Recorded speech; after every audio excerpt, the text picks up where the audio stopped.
Welcome everyone to SEO Office Hours. My name is Michael Chidzey and I'm an SEO here at Good Signals. And part of what we do along with special guests are these office hour sessions where people can jump in and ask their questions around their website and web search. By the way, nobody here is in the hot seat and we might not know all the answers, but multiple heads thinking about a problem should help.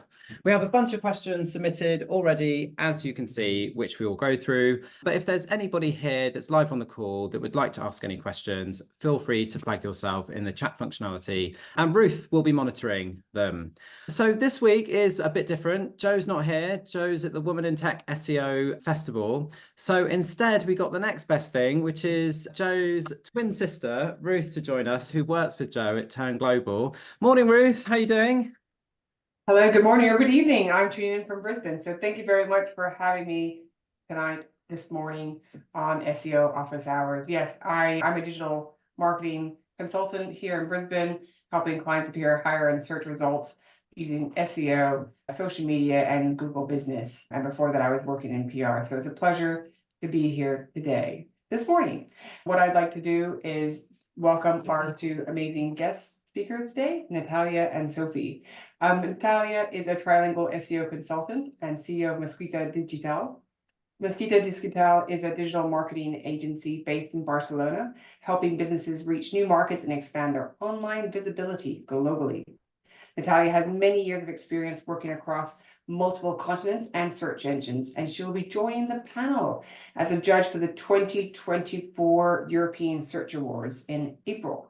Now, she's also going to be very busy in April because Natalia will be at In Orbit, which I believe is in Slovenia, SEO Vibes in Barcelona, also in April, and Brush SEO, also in April. And I believe Natalia is also going to be in Search Norwich later in the year. In May, I believe, at Andal SEO in June in Spain. So welcome, Natalia. I will just also briefly introduce Sophie, and then we will get going. Sophie is an SEO specialist, currently the director of SEO at Rush Order T. She has over 8 years of experience working across many markets, the UK, US, and Australian, and has spoken at many industry events, including Brighton SEO and We Love SEO Paris. In 2021, Sophie was highly recommended at the Drum Awards, and she actually won the Rising Star Award at the UK Agency Awards. And Sophie has also been a Woman in Tech SEO mentor and a judge at the UK and European Search Awards 2023. So welcome, Natalia and Sophie. Now, if you have also any questions for the speakers, then please put them in the chat there or there, and I'll be monitoring that over the course of this hour. So thank you very much, everyone, for joining. We have, let us know also from where you're joining from. We've got obviously Steve from Bonn, and I'm here in Brisbane. We've got a few other people tuning in around the world. So let us know where you're tuning in from, because last week, I believe you, Michael, and Joe had people tuning in from about 15 different countries. Welcome. Cool, amazing. Let's get going. So, sorry, I almost came off my chair then. It's got wheels. The first question is from, and the person has said I can share the link, so I will do in the chat now. So it's from a flower business that has Somerset in the URL. We've actually had this company come up before in SEO Office Hours. And the reason the business is called Somerset Blooms is that it's the surname of the owner. So they don't operate, they don't deliver anything across Somerset. It's based up north. And so the question that we've got is basically, hi, will adding schema markup to my website increase traffic and boost SEO? Who would like to kick off? I can jump in if that's Go for it, Sophie. Yes, please. Cool. So schema is always a really good idea to add to your website. And the purpose of schema, it isn't necessarily to increase traffic or to boost certain rankings or anything like that. The purpose of it is to really just help Google to better understand your website as an entity and its connection with other entities across the web. There are some types of schema that also do provide rich results and basically helps to really grow the visibility of your search listing in search results. So some examples of ones that used to show up was kind of review ratings with stars. There used to be FAQs on a lot of listings. Unfortunately, a lot of the rich results types of schema tend to get abused by SEOs. So we get them for maybe a couple of years and Google goes, you know what, no, because everyone's using it now. So that's something to keep in mind. But there are plenty of these different types of rich results that you can gain from schema. And then there's also other types of schema that people are testing. So one really great example is product group schema. Brodie Clark in Australia has been doing lots of testing with that, and it's really helped one of his e-commerce clients to show up in organic shopping listings a lot more. So therefore that is helping their organic traffic and it is helping their visibility and their overall SEO. So there are lots of benefits, but even if you're not visually seeing an impact of schema, it doesn't mean that it's not overall helping your SEO, because it is helping Google to better understand the overall connections across the web. Perfect. And I love following Brodie Clark on Twitter, actually. Everything they put is just so interesting. Good shout out to Brodie. Natalia, do you have anything to add to this? Yes, actually, it's a spot on response. I think that's really like good approach. I would probably add one thing to this particular case. If I understand correctly, there might be confusion for Google as well as of where their business is based. And if there is issues with the traffic coming in from Somerset instead of the regions that this business serves, it's a local business, schema could actually maybe not just increase traffic, but target it better. Because with local business markup and actually making sure that this business is shown where it's supposed to, the traffic will be more qualified. So maybe don't just focus on the metric of traffic, but actually locations of that traffic and where it comes from. So it could clarify it from Google's end. Yeah, perfect. So it's both amazing answers. So helping, and I think that's the thing, that when we had the question about this website before, it was the fact that it was showing for Somerset related keywords, because obviously Somerset being in the name. And at the time we were talking about how to optimize the actual website and content for where they actually serve. But yeah, schema is a really great place to do that, to understand, but also be really obvious to Google to get that more qualified traffic. Ruth, do you have anything to add, or is there anything in the chat, or would you like to? Yes, there is. Cool. Definitely. Yeah, so we've got, a comment here. Schema markup definitely increases traffic because search engines love structured data. We also got a comment here. It's important to set NAP or NAP and put it in on a contact page. And we also have people joining here from the Philippines, Indonesia, and Cameroon. Perfect. Okay, next question. Please, by the way, everybody, feel free to, I know we've got lots of SEOs on the call as well, so feel free to share any of your perspectives as well, because it's usually amazing. Okay, second question. How will I know if my website has a manual action? And I guess this is following on from lots of talk on Twitter about people seeing actions based on March 2023 update, sorry, 2024 update. Who would like to go with this? Natalia, are you okay to start? Yeah. Go for it. I'm proud to say I've never received a manual penalty, but I do know this. I do know this.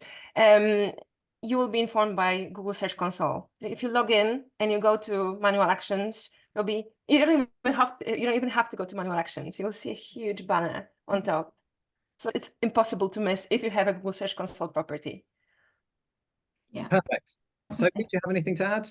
Yeah, I personally haven't had a manual action, but I've helped lots of websites get out of them for doing dodgy things, like buying lots of links many years ago. But yeah, so Search Console is definitely the first place. As Simon's just put in the chat, actually, you do get an email come through from Search Console.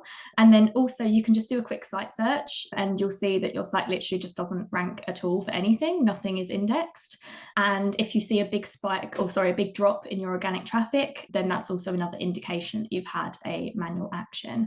I think one thing just to clarify is that there are two different types of technically manual actions. A manual action is the whole site disappearing, and you can also get a partial action, which is just one or two of the pages. So that's just something, but looking at what Twitter is talking about, it seems that websites just being completely de-indexed from Google. So very interesting to see all of this happening. I've got nothing to add apart from the fact that I would be totally lying if I said that years and years ago, I haven't been through the process of value actions. I think anybody that tests websites and so on would have been, thankfully, not any sort of major websites or anything like this. This time round, nothing, thankfully. I wonder how many SEOs shot into Google Search Console over the last few days just to double check to see if there's been anything. But I've got nothing to add. Ruth, is there anything in the chat? Yeah, oh, actually, a few more people tell me where they're from. Sorry, I forgot. Bonn, there we go, from Germany, and we've got the Kingdom of Fife, Scotland, joining us. There is a comment actually, and it's addressed to me, but it actually, I'd be keen to, and there's student as well, I'd be keen to get other people's thoughts on this one. If I can just ask this one, do you see a difference in rankings between a domain that is .com.au and simply .com, or any other like digital marketing, etc.?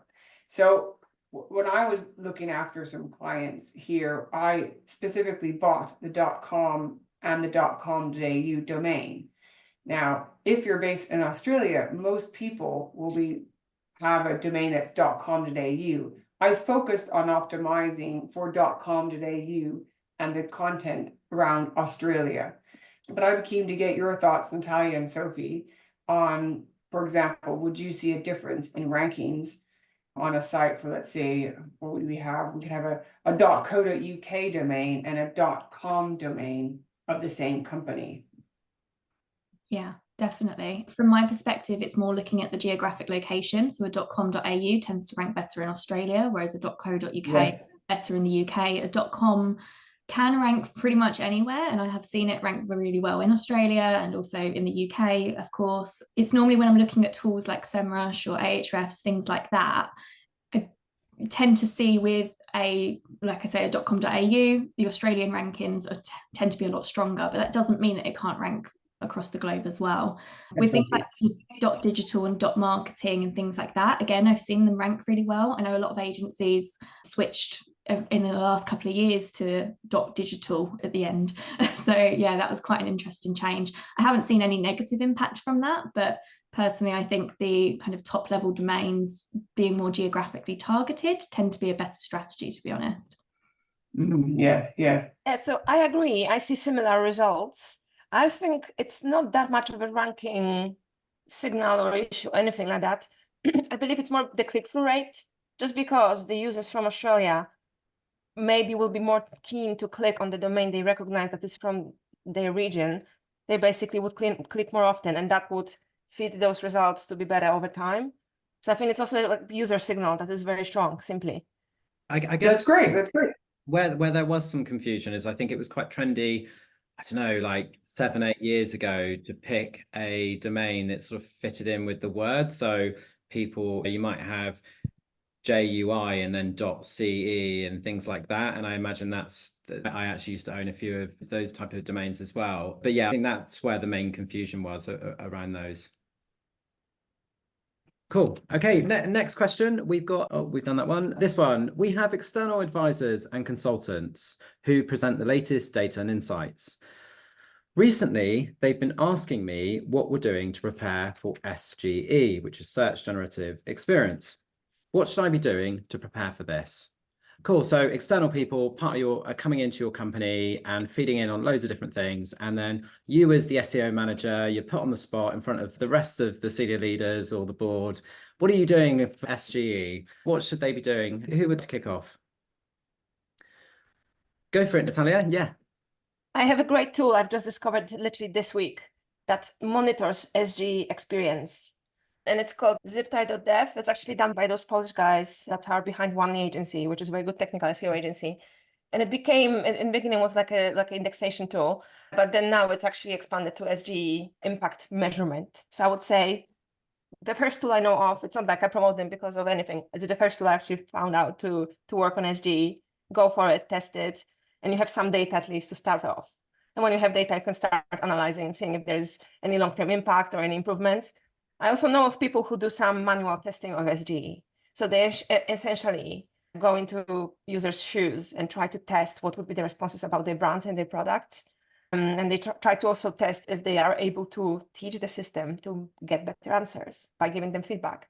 And apparently it's not great as it comes to the feedback part. So whatever the answer is, it typically replies the same thing to the next user, but at least we can gauge the level of detail and information SG will provide when asked about our products. So yeah, testing is the first step. Great. And just out of interest, is this something that you're worried about? Are you doing anything in particular to prepare for SGE? So my problem is I'm based in Barcelona, and in EU, I don't think it's going to be the same product. So whatever I'm going to test now in the US, I don't believe it's going to be that useful for me long term. So I'm literally waiting for the lawmakers and also Google itself to prepare SGE product that will be fit for European Union standards. So yeah, I'm not too worried yet. Okay. And so what about you, Sophie? Yeah, Natalia took the words straight out of my mouth. Testing, definitely, 100%. As again, Simon said in the chat, VPN to the US, and there's India and Japan as well, that you can actually just make sure you can kind of mimic it and see what's going on and do those tests. And with that tool, I've not used that tool actually, so I'm definitely going to check that out later. It sounds brilliant. I work with a company in the US, so we've been doing loads and loads of testing on this and seeing what's going on. And there's a few different trends that we're picking up for a lot of commercial terms. There seems to be a lot more visibility for PDPs rather than what traditionally ranks as PLPs. We're seeing lots more kind of informational content being visible, so it makes us think maybe blogs and really high quality long form informational content is going to be better. But to be completely honest, I very much doubt it's going to roll out exactly the way it is now. So I wouldn't, as John says in the chat, is absolutely killing me, is don't panic because it's unlikely to actually roll out in this way at all. It's good to know what's going on. It's good to do these tests, but I'm definitely not worried about it. It's just something to keep on the back burner and just have a look and see what's going on, really. Amazing answers. Ruth, do you have anything to add or anything from the chat? Just anything from the chat. It's great that I think what's great about the SEO community is that people are all talking here on the chat, and you've got back, and a few other people have got back and replied, and that really does help. That's why we're here. We're all learning. There's so much going on in the SEO world. It's important to share information. We've got another question. Any opinions on Google update regarding de-indexed websites in mass that have content generated with AI and that Reddit is taking over Google results? Any opinions? Do we have any opinions on the Google update regarding de-indexed websites in mass that have been generated with AI and that Reddit is taking over Google results? I think I have kind of two questions there. We also have very similar questions here as well. So let me see if I can pick them up, and we can do them all at once. That's great. We all know this question had to appear today. Definitely. It was coming, wasn't it? Yeah, it's definitely coming. There was, do you know what? Just go with those ones. This is where I haven't got my digital version. So this was out. But one of the questions from memory was just, should we stop using AI altogether to create content because of the recent updates and so on? Who would like to kick off? I can. I was quite an AI content skeptic from the very beginning. I've not used it much. I've used it for very specific things, but usually with my clients who are extremely white hat, it wasn't even an option. You just wouldn't risk it, or they would be too specific of a product or a service that they wouldn't feel that AI would do the job well enough. So I don't really have any case where I would be even slightly worried that something's going to happen with this update. I did check my Search Console this morning. No, nothing out of ordinary. Rankings have not fluctuated almost at all. Also, it's so early. Guys, it's going to roll out in a month. We don't know everything yet. So I feel like jumping to conclusions so far is too early, way too early. However, I understand the urge of seeing what's going on because some websites got de-indexed. Luckily, nothing from my environment that I would actually understand the reasons of. So there's nothing I can analyze yet because no one was affected that I know of, and I have access to their Search Consoles. Yeah, that's a very brief take on it. And then Reddit is a different question, so we could leave it for the next stage. I don't know if Sophie has any experience with this. Go for it, Sophie. Oh yeah, just in regards to the Google update, like I'm seeing this as two separate things. So I think the manual actions and all of the de-indexation, that's more of a manual thing. That's not really an algorithmic thing. I think more of the helpful content update, like what we're going to see over the kind of coming month as this update rolls out, is going to show us a little bit more. So that'll be really interesting. In regards to should we still use AI? I'm actually a big fan of using AI, but not in the way that a lot of these websites that have been de-indexed are using it. What they seem to be doing and what the trend looks like is just mass producing loads of really bad quality content, just publishing loads and loads, just flooding the internet with things, especially in YMYL sectors, health, finance, things like that. There's no actual expertise behind it. It is just AI content. It all just looks very dodgy anyway. So I'm actually really not that surprised by a lot of them. There seems to be quite a lot of affiliate sites and things like that as well that seem to be disappearing with manual action. So that could potentially be more of a link building side of things. It's very difficult to tell. We don't work for Google. We're not looking exactly at it. As Natalia said, it's only been 2 days. But in terms of should we still use AI? Absolutely. I think AI is a really valuable tool in terms of speeding up a lot of the more tedious processes. I think it really helps in terms of structure and in terms of minimizing a lot of the research process when it comes to creating content. I think the big thing that's missing that a lot of people are using with AI is that they were just relying on it to do everything rather than having that human oversight. And that's where people have been going wrong. They're not editing the content, they're not actually giving it proper prompts, they're not using their own expertise and their own kind of just ability to create all of this content themselves. They're just letting the AI bots do it and just pump it all out. So I think AI is really valuable. I think there's a lot of tools and different aspects you can use with it. You can run different tests using it. You can really help to improve engagement of even just content titles, different things like that. But I don't think we should be scared of it with this update. I just think people were taking shortcuts with it because it was this shiny new tool and they've been penalized off the back of that.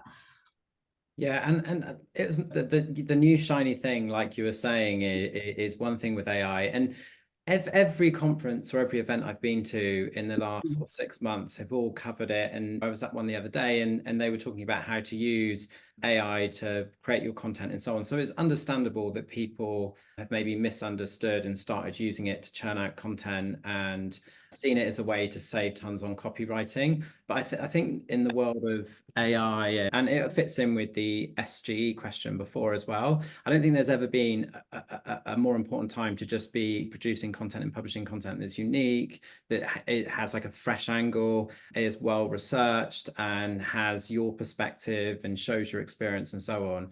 So, and I've had conversations with people that have been asking about how can we basically use AI to churn out tons and tons of content so that they're able to publish every day rather than once a week or once every 2 weeks. But my response to that is always, but what's the point in churning out rubbish rather than actually something that's decent? So yeah, but obviously there's been lots on Twitter, and I think something like this needed to happen. Obviously there's a big shift at the moment. It's only just started. We're like 3 or 4 days into something that's going to take over a month to roll out. And there were lots of people, particularly in the SEO industry, complaining that there was a lot of web spam that was ranking really well, and lots of people on YouTube talking about parasite SEO and just how that's working and how it's basically how they've hit #1 spots and so on, and their AI content's amazing. So I think it's such early days, but I think the only people that need to be really worried about this are those people that are just using AI tools to create content that isn't unique. And I think those tools are amazing, and I use them myself. I've talked about it on office hours many times, that part of our process is using to help brief writers, or it might be to provide context on some of the articles that we're creating or guides and stuff like that. But it's understandable that there is this big shift, and Reddit's another one that people have been talking about, and TikTok's another one. There are all these like major things going on at the moment, and we needed something big like this. Ruth, have we got anything in the chat about this? Yeah, there's lots actually. So I'll just take a moment here and talk about that. So here we go. Yeah, people have created a plague on the web using AI focused on manipulating search, like spitting out so-called topical articles, etc. They should be dropped. AI articles that are actually doing their job and being helpful and useful will be fine. We've got another one comment here. A ton of that is just spam. It does the SEO community a disservice to position it as SEO. To be fair, there was a load of bad content on the web before AI. Content injection hats, for example. And then we have one here as well. Reddit, this is because people are searching for real experiences. For example, comments on many sites have caused a boost recently. Reddit is the ultimate forum, so it is lifted, especially from HCU. I think that is why Google has partnered with them to help them understand more imbalanced search. And again, good relevant content cuts through the noise, as you were saying there. If you were thinking, there's a guide here that's been shared about how to gauge quality. Yes, and I agree with Sophie. AI, I think, is very good for helping you give ideas. And yes, we've all talked about it.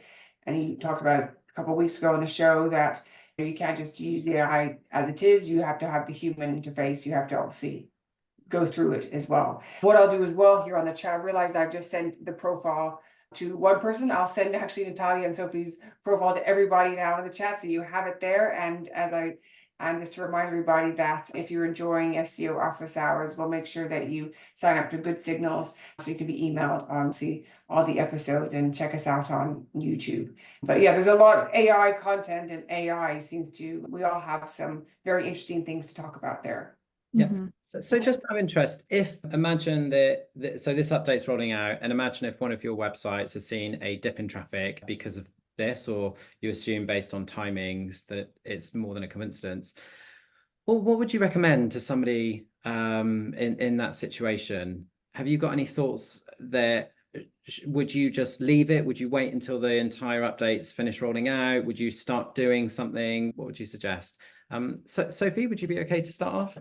Definitely. I would definitely wait. It's only been a couple of days and things are likely to be very volatile right now. Obviously, if you've been hit with a manual action, then you know you've done something wrong, or at least Google sees that you've done something wrong. But if you're just seeing some volatility, you're just seeing a couple of ranking drops, the chances are that's probably just going to jump back up, or it's actually because your competitors are doing something better than you and you're not necessarily being penalized. It's just that Google's surfacing content or pages that actually matches user intent a lot better than what your current site is doing. So I'd wait, I'd monitor the market, monitor what your competitors are doing. If there's been any major changes, look at things from a much broader perspective. But the worst thing you can do is start making a load of content changes and go into a real panic about it. And it tends to be, especially if you're managing clients, that they tend to be the ones who like panic and they're like, what are we doing to recover from this? And you're like, calm. It's okay. Let's see where we are in a couple of weeks. Like the rollout's going to take a long time. I think Google announced it'd be about a month or so. Obviously, you want to be proactive rather than reactive, but you also don't want to panic and do things that could potentially make you go the other way instead. Great answer. Natalia, do you have anything to add? Yeah, it's a spot on answer. Absolutely yes to everything that Sophie just said. I'm going to just add that what can be useful is, first of all, waiting for the official rollout to happen, then maybe even give it a week or two to actually get into data, because rolling out means it's just finishing out. It doesn't mean your all impact is fully there, because there's always a couple of days of adjusting the actual responses of the users, the click-through rate measurements and stuff. Things that we've learned about basically in the recent trial, antitrust trial that's happening against Google. We know that CTR is way more important than we believed so far. So always give it a couple of days so it's actually properly tested. And then also understand what are your patterns with the previous core update. For example, if you've been affected by previous core updates and you're affected again, it's very likely it's the core update. But maybe if you've never been affected at all in your life and now you're affected, maybe it's something else. So also look in the bigger picture of the updates. The great Google Update dashboard where you have all the dates really helps putting those data points to context. So yeah, not just look at this particular update, and obviously the competitors, but also the past. And that should be good enough analysis for a couple good hours to give you some answers. Definitely. Yeah. 9 times out of 10 as well, someone's rolled out a migration or a big tech change or something like that happens to coincide with an algo update. So don't always blame Google. It could just be something you've done wrong. Yeah. And I think that the thing about not panicking, it's going to take, like we were saying, up to a month to roll out. And so if you jump into your rankings and analyze them to death every single day, you're going to have a heart attack, particularly as things are going to change across the search results. So it might not actually be you. It might be those that are initially above you and then dip and then go above you again and so on. And you can jump to conclusions if you're basing it day by day. So it's important to monitor, I think, but not like you were saying, not to make any major decisions. I do think core updates are a really good opportunity, though, to step back and look at the entire strategy, your website strategy, your SEO strategy, and you learn a lot in terms of what's happening to your competitors. So it might not be your website, but it might be someone else's that's being impacted. And it's a good chance to learn about what has been impacted and what hasn't. Ruth, I can see there's a few bits in the chat. Yes, we find one here. The other thing is that everyone talks about things going down, but in practice, the search results have the same number of results. So for everything that goes down, something else goes up. Good point. People tend to brag less about going up. So it looks like everyone's going down. Yeah. And I've just obviously shared Sophie and Natalia's profile to everyone there. And yes, and we've got here rollout likely to be 3 to 4 weeks, going to be a roller coaster for some. Yes. Yeah. That's a really good point, that last comment, that actually when core updates happen, SEO is often us putting on Twitter memes of the house is on fire and stuff like that. But actually, there's a lot of people that do really well out of updates. And I guess, for instance, we tend to do quite well out of these because of the way we do SEO. And it's thankfully, I worry less about these sort of things now than I did maybe, I don't know, 8 years ago or something like that, where they used to be quite big. So yes, totally. And a Google update could be a really good thing for a website that's doing everything really well. Just to add into that as well, sorry, Ruth, just one of the things I like to look at is not necessarily why the site I'm working on has gone down, but why others have gone up and what I could be doing differently. It's not necessarily that what we've been doing is bad. It's just that other people are doing it better. So what is it? Why are they ranking now higher than us? And then try to pinpoint that. And again, just making sure that user intent is matched with the terms you're trying to rank for, really. That's ultimately Google's goal, is making sure the best quality website to match intent is the one that's ranking. So how can I make sure that that's me? Yeah, and I really like the analogy that Google use around the top movies of all time or the top movies of the year. And when an update happens, it's a bit like that those movies haven't necessarily got worse. It's just there's new movies and so on that have come in. And I think that's a really good way of thinking about these core updates. However, that doesn't account for if you got a manual action and so on. That's totally on you. Or not necessarily on you. It could be the previous team you've worked with and so on. Ruth, did you have anything to add? Yes, I actually wanted to ask some questions here from the chat. Yes. So is it possible to get top rankings without backlinks? Oh, interesting question. Who would you guys like to kick off? Do you want me to go? Yeah, I'm actually curious about your opinion, Michael. Go, say sure. what you think. I wonder, yeah. Yeah, I think it depends very much. Oh, I hate that word, that phrase. It depends. But I knew it was going to come. Someone was going to say I'm totally going to own it. I think it depends on the term that you're trying to rank for, or the terms that you're trying to rank for. I find that with things like blog posts and guides, it's a lot easier to rank for terms that are less competitive, or I would say longer tail terms where actually your article might have a unique spin on a topic. And that's how we try and do things. We'll look, and if there's sort of 10 articles basically saying the same thing, we'll try and come up with a slightly different angle on it that still covers that stuff, but it's from a different perspective. And I found that's been a really good way of being able to rank without having links to a page. Because to be honest, if everybody's content's exactly the same, then how else is that ranked?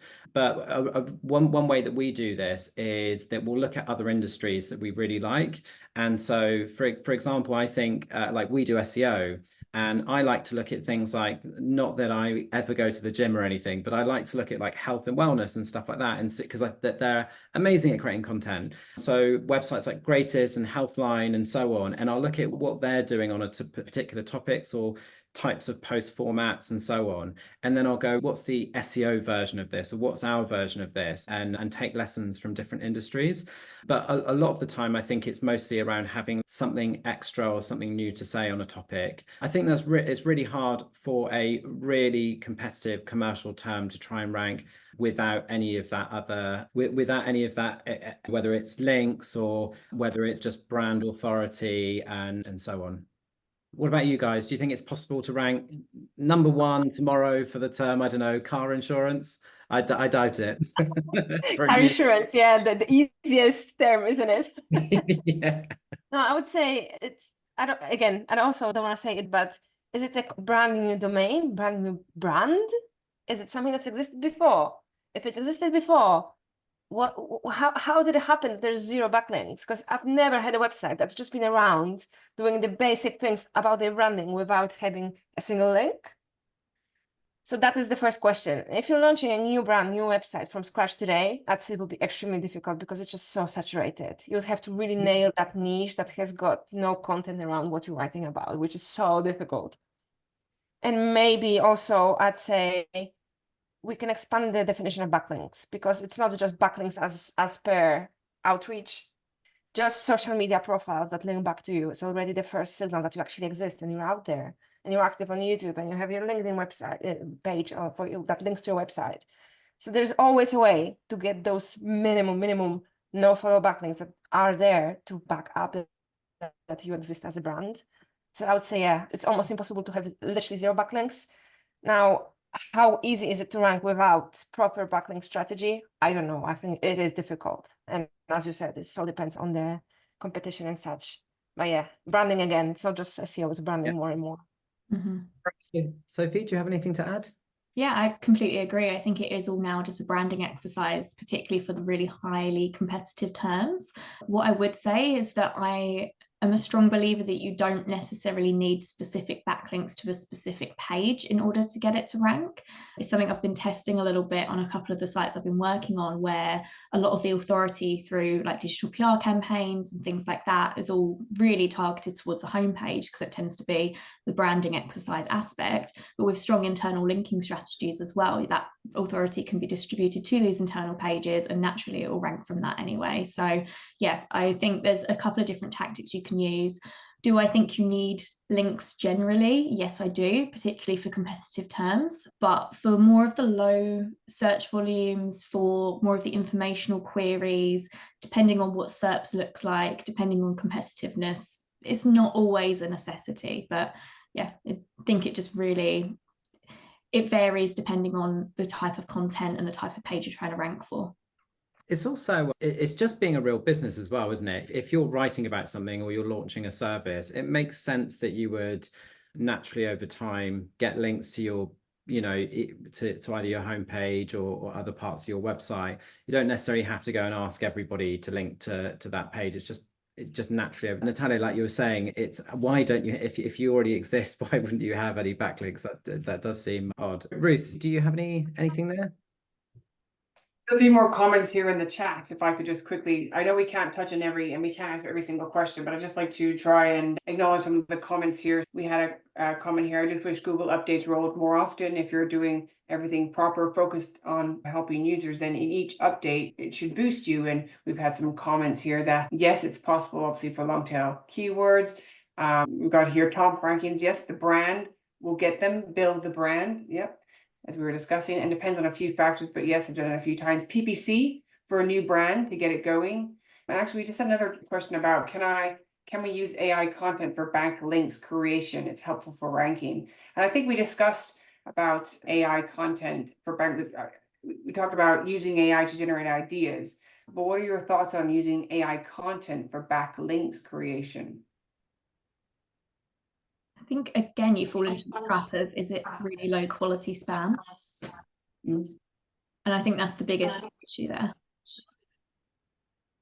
Yeah, well, yeah, I agree. I agree with that. It's just, I think if you're going to go to the trouble of doing digital PR and link building, you probably don't want to be placing AI generated posts in places. What you want to be doing is creating these campaigns that people want to link to and creating that content that people want to link to. And in my experience, a lot of the time when you go to websites and you tell them about something you're working on, they'll often want to write something themselves rather than you needing to use something like ChatGPT or Gemini to go and create to put on their site. Natalia, do you have anything to add to that? Yeah, I think there is the comment in the comment section that actually goes the way I'm thinking right now, which is, are you talking about AI to build PBNs? So if that person who asked the question thinks about PBNs, probably not the best way. I think more and more link building makes only sense if where you are linked from gets traffic and clicks. So you have to have actual ranking content that links to you for you to get that benefit of that link. And I think all those platforms that sell PBN links and use AI to write those articles around those links, they just don't work. I've not seen them work really. I've heard a few people see some results from them. I personally haven't. So definitely, this is the question. If on the other hand, you're looking for ideation it's something else. If you're looking for your competitor and you ask, or you try to work with AI to tell you where the links come from and what's the strategy behind that, maybe you can find something good there. So yeah, it really depends on the strategy you're trying to implement. But I would say, yeah, PBNs, especially after this update, I don't think they're going to stick. Yeah. With things like doing link building in digital PR, I always think when you're getting coverage and you're getting links pointing back to your website, ideally what you want to be getting is the stuff that you would be proud to share on social and things like that. Obviously, you can't control if something's been scraped from other websites, but for example, yeah, that's how I think of when I'm doing link building. That's what I want. I want that stuff that clients would be happy to share on Twitter and Facebook, Instagram, and so on, and go, look where we've been covered, as opposed to an AI generated blog post that we've placed on some random blog that doesn't have a lot to do with our industry. Okay, I'm going to grab a few of these because we are totally running out of time, and I feel like I'm doing a very bad job of doing. This is usually where Joe's telling me off, going, "Come on, you need to crack on. You need to do this privately."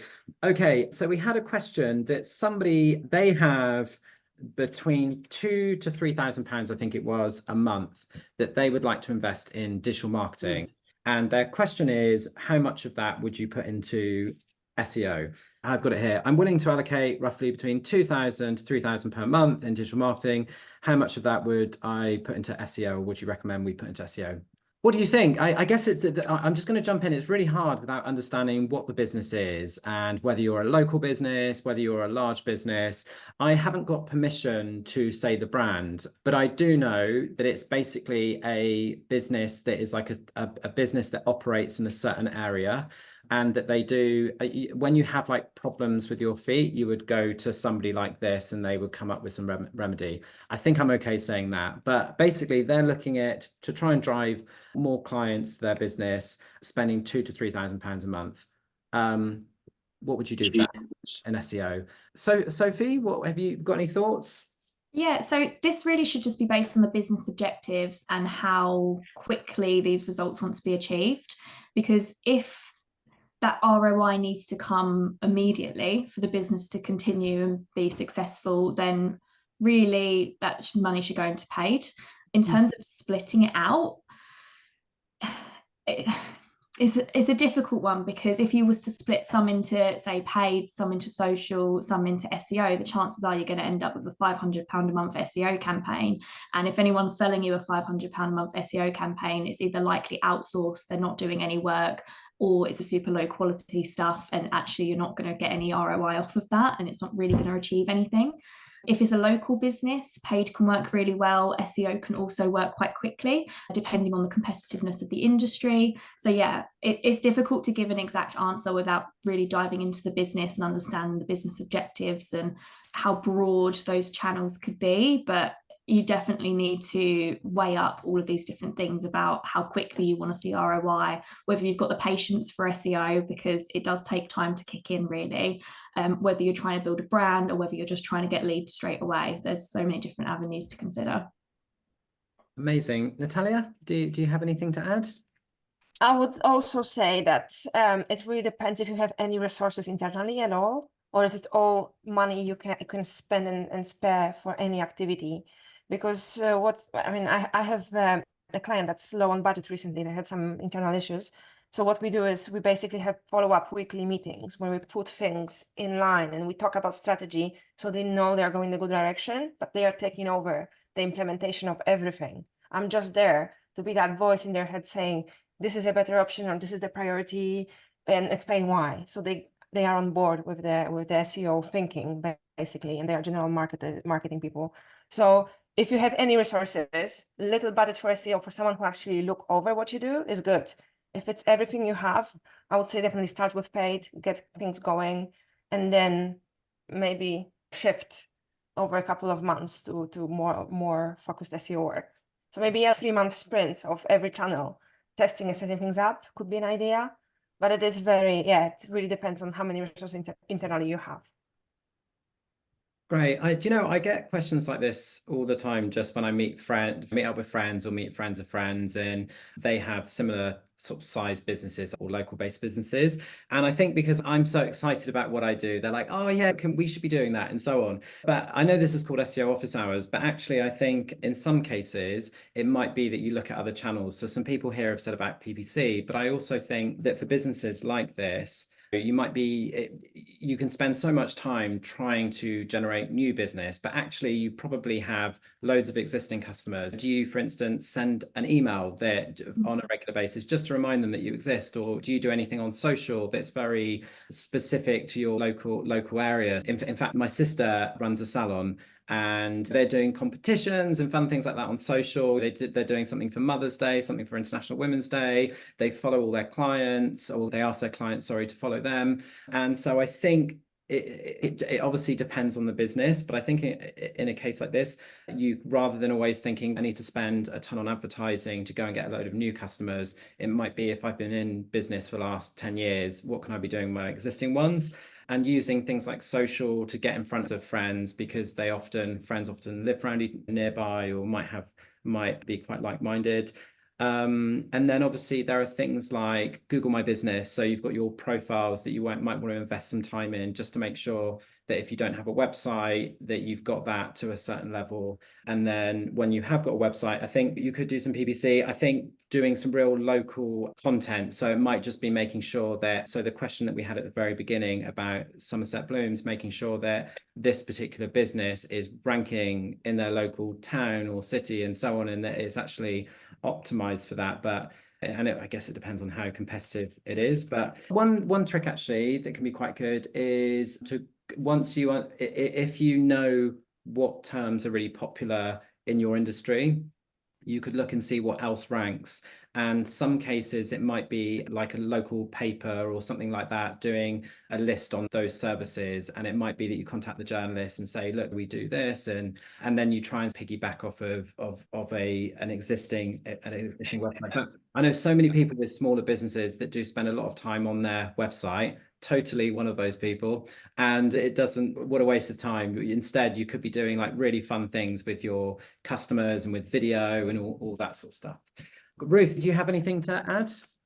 Yeah, you said it, but yes, Google Business is so key. And I think it's actually, a lot of people are coming off of social. So Google Business is a great way to share updates. So you can put an update up there, and then you can link it to your website. So if you've got a sale on, or you've got something that you want to highlight in particular, then link it to the blog post. For example, a new blog out, you've got a 750 word character limit for the description of your business. You've got the Q&A that you can put in Google Business. So you've got lots of different options there, because if someone's looking on their phone, they want to do 2 clicks and make a call or know where to find you. So Google Business is very key. You talked about PPC and SEO, just very quickly, I'm aware of time. We've got here, PPC sprint, SEO marathon. Everyone's on the same page here. SEO can be the basis for PPC, for example, to have good content on the LP. And so we're all talking about similar things here. But yes, definitely I'd say Google Business is something definitely to think about, especially if you don't have a website. You could treat Google Business as your website. Mm-hmm. Yeah, just some final thoughts on this one. It's, before you even decide a channel, know who your audience is, know where they are and how they're going to either find you or how they're going to engage with you, and use that information to then decide what the most appropriate channel is. Perfect. Okay, I think we can squeeze another question in. If I buy a domain that used to host a website for something else, has plenty of historical links, but has been dead for years, is it okay to use it? Great. Okay, so domain on the market, has a load of links pointing to it. That's not necessarily why they're buying it, I don't think, but they're thinking that they'd like to buy it. Is that okay? Natalia, how do you fancy starting with this one? Let's go. I'm going to be Go quick for it. to give others the time to also say what they think. If there's no hacking in place, if there's no spam that is just horrendous that you wouldn't want to be associated with, go for it. You might not get the benefit of those links, but you will definitely not be penalized in any way. What I find more and more, I don't know if everyone agrees, but my sensation is that manual penalty chatter around links has really quieted down and over years, and I've barely hear about anyone getting a manual penalty about the links anymore. So if you buy this domain, I think the worst that can happen to you is that you'll get zero benefit of those links that exist. And this is nothing negative as such, so that's fine. And you might even be lucky if you're in the same niche, if the domain is actually exact keyword and it will be the content about the same thing, you might get some benefit if you're lucky. I don't think the risk is there. But yeah, check if there's anything spammy or really malicious going on in the past, because if it is, it's something else. It's a different story. Great. Sophie? Yeah, if you're using it as a manipulation technique and pointing it at a completely different industry or something like that, just because it holds a bit of authority, then the chances are like, that's pretty sketchy. And I'm pretty sure that's one of the things that the algo update is also targeting, is the expired domains now. I also think it's important to remember that relevance is a really big factor when it comes to links. So if you're buying the domain and all of the links that it currently holds from like a finance website or something, or from a bunch of finance websites, and that's the industry, but you're a florist, chances are you're not going to get any of that benefit, and you could potentially actually, it could cause some issues further down the line with obviously this new update that's come in. The most important thing with expired domains is obviously just check that it's clean and that you're doing it for the right reasons, and you are just getting a domain because you want to set up a business, and that's pretty much really the only reason. If you're doing it for manipulation and you're using it because it has all of these links, chances are like you may get hit by something in the future. It's a risk really more than anything. Great. And so somebody in the chat has just shared the updated policy to do with expired domain abuse. So we'll share that. I think with this, don't buy the domain for the links, buy it because you see it being a brand. And if you're buying it for the links, then that's, what a waste of time. But if you're buying it because you think you can turn that into a really good website, I've got loads of domains before where I said loads of domains, a few domains before where there used to be something else and that website doesn't exist anymore. And then like Good Signals actually is a good example of that. It used to be, I think, a web dev company years and years ago, and then it was dead for years.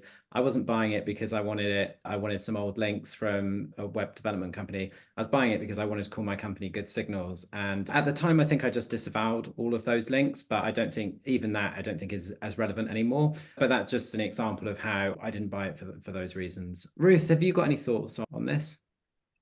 No, well, it said content is key. Let's just, you buy it for the brand, and I think there's some great chat going on there. So thank you very much for adding that policy into the chat. No, you got to think about the user intent.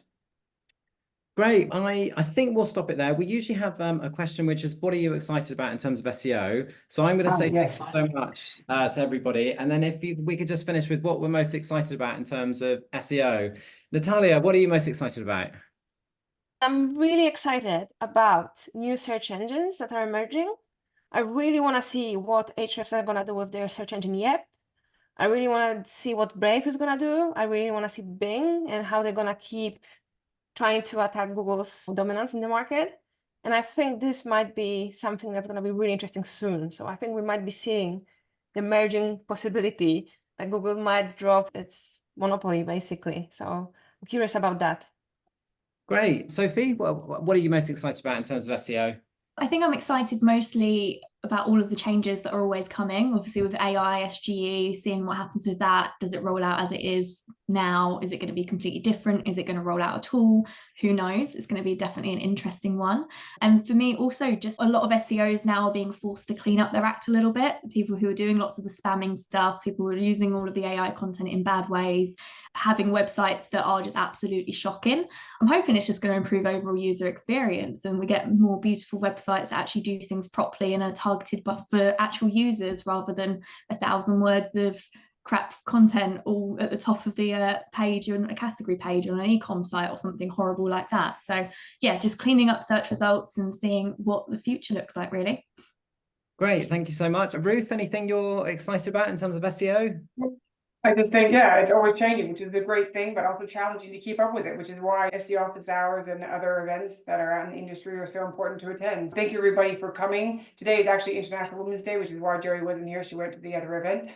And it's a day as well to just acknowledge the women's achievements over the the past many years, and to also acknowledge that there's a way to go for women. I'm wearing purple because that's associated with justice and dignity. Just want to say thanks again to everyone for coming today. Joe will be back next week. Yep, Joe will be back next week. Thank you so much, everybody. And thank you to those who attended and have shared their views and perspectives and questions. Thank you, Natalia. Thank you, Sophie. And thank you so much, Ruth. Have a lovely weekend. See you next week. Thank Thank you. you all. Goodbye. Bye. Bye.